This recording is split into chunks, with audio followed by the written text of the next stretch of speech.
Order! Order! You are an incorrigible delinquent at times. Behave yourself, man!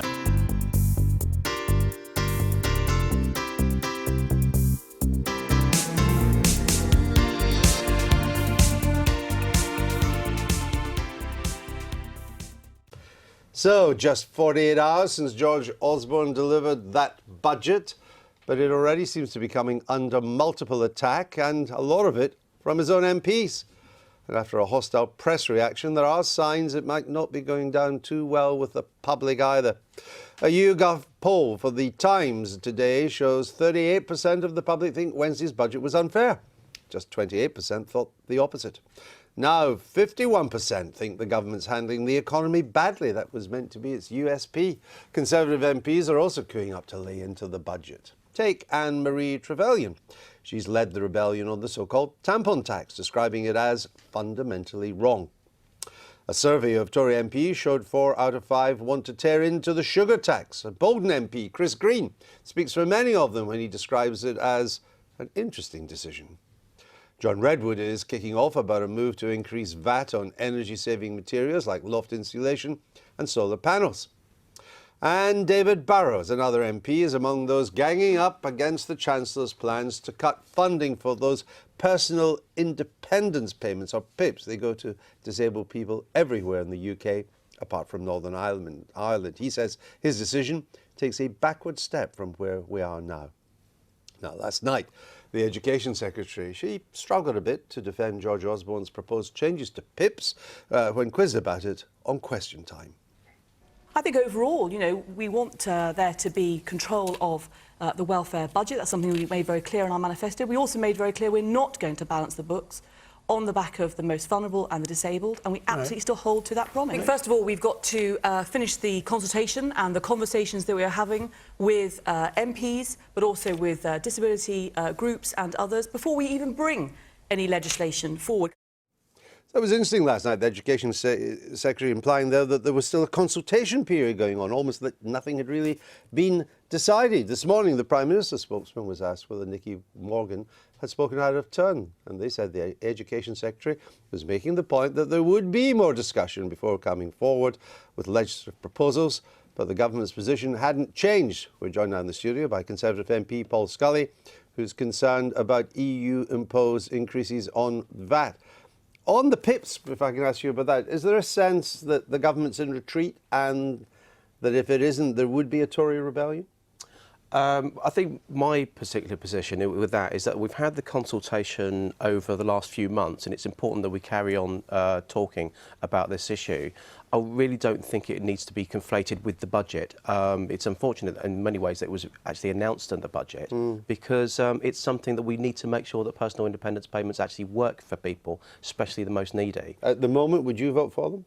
I want to see the detail, because it's all very well having something in a couple of lines in a budget statement, but it's all about the detail at the end of the day, and it's about seeing the consultation, the response, and that's what I want to see.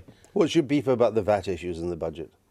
Well, I think the VAT issues, actually, again, this is something, it's not, again, in the budget. This is something that the European Court actually overruled the UK government, saying that we can't continue to charge 5% of tax, VAT, on energy-saving products. And it's absolutely outrageous that the European Court... What have we got to charge? The full 20%. The full 20%. So, you have a situation where we can look at a sugar tax where we're actually penalising people for doing something that the government doesn't believe is right, but we can't reward people for doing what the government think is the right thing to do. At the end of the day, this should be a UK-made decision. But it's not, so what do you do about it? Frankly, we need to leave the EU. That's why I'm campaigning to leave the EU on June the 23rd. So you think this is grist to your mill then, that the insulation tax on insulation products, which we're all meant to be doing, is not determined by Westminster, it's determined by Brussels? Yeah, I mean, the FT, when they covered the European Court decision, actually spoke of the fact that they believe that the European Commission preferred subsidies to VAT relief. So basically a handout of someone else's money, rather than the largesse of that, rather than actually a cut in VAT. These should be UK decisions. Labour's going to put down an amendment to reverse the proposed changes on the insulation tax. Will you vote with it? It's something I'm seriously considering, and the reason that I haven't actually decided yet is because, I was voted as one member of a Conservative government. I'd love to think everyone in Sutton actually voted for me personally. So That's unlikely, though, isn't it? Exactly. So I have limited currency. So when I actually want to make a point, I really want to make sure that it's actually going to make that point, that we're going to see some changes as a result. So I'll look at the wording, how it affects the budget, and if it doesn't affect the good things that have happened, of which there are many in the budget, then I'll support the amendment. Are you that interested in solar panels or wind turbines, or is this just a good stick to beat the government? Well, it's not beating the government. As I say, for me, it's actually raising the point of our role as a member of the EU, and the fact that actually I've got the confidence that we could stand alone and look globally, look outward rather than the inward-looking European Union. That's really where I'm looking, and my focus is. Is your Chancellor a bit of a busted flush on the backbenches? No, not at all. Not at all. I would say if you look at the things that he's been doing, if you look at the fact that he's raised thousands of people out of paying 40% tax that really should never have been in that category in the first place, the fact that he's actually improved small business rates relief, was someone that ran a small business for 20 years before I was elected, that's really, really important. But he went out of his way in this budget. He forwent any major pension reform, though there could be a ton of money in it. He didn't put up the fuel escalator, and if you don't use that now, when would you ever use it? He tried to construct a budget that didn't make any enemies on the Tory backbenches, and here he is now facing multiple attacks on the Tory backbenches from people like you. Well, as I say, I don't think I'm really attacking the Chancellor. I'm attacking the fact that we cannot make our decisions within the European Union, which is part of a wider campaign, obviously, in the lead up to Independence Day, shall we say, on June the 23rd. And that's really my focus. So I think if you look at the budget, there are many, many good things that the Chancellor has done. But his chances of being the next Tory leader are looking a little less these days, aren't they? Well, that's a decision to come. We don't know when that's going to happen anyway, Who do you frankly. fancy? Really haven't made a decision. I haven't even started to think about that, frankly. No? No, Not even a cup of tea in the tea room? I find that hard to believe. No, That's there's lots what of Tory lots of MPs talk conversa- about these days. No, actually, it tends to be Europe. Oh, the media. That's It's always the plenty media. of things to talk about. If Mr. Osborne is such a considered and insightful political strategist, why is he always in a mess? Well, this is a very good question. He's a very good tactician, but I'm not sure about the strategy. And I think that this is omni-shambles, even more of an omni-shambles than the past year. About more important issues, actually. On much more important issues, not just things like the tampon tax and the sugar tax and all the other things which have caused so much anger. It's the fact that at the end of the day, we're still going to overshoot on the deficit. We still have a 1.75 trillion national debt.